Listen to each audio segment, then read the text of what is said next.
すごい揺れてる。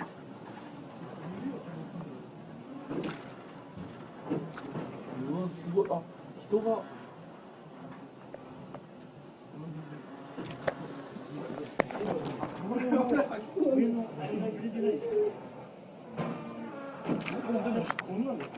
下が普通に人が歩いてるんだよね。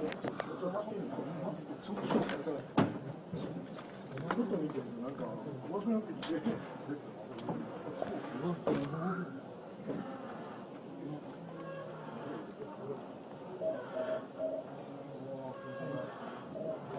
全員死亡です。全員死亡しましたね。気持ち悪いです。もう死んでる。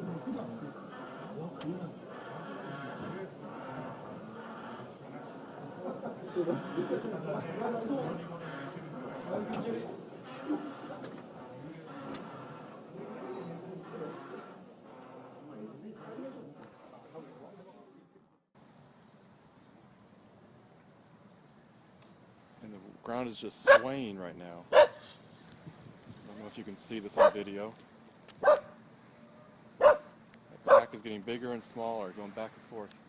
And there is water coming up all over in the park right now. This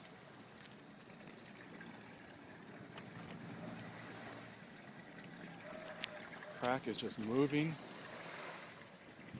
There's water. I don't know if water lines are broken, but this water was not there a minute ago. It's coming up different places. Here it's coming up through the sidewalk.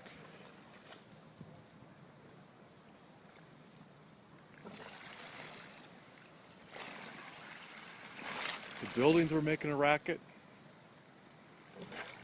I seriously thought I was sick first because I didn't know what was going on. I could just feel like I was disoriented, stepping over another crack. I wouldn't be surprised if the trains are not running anymore. I'm on my way to the train station. We've got a little lake, and here's a huge crack. And it's still moving. It's just going back and forth, swaying. It's making me kind of nervous.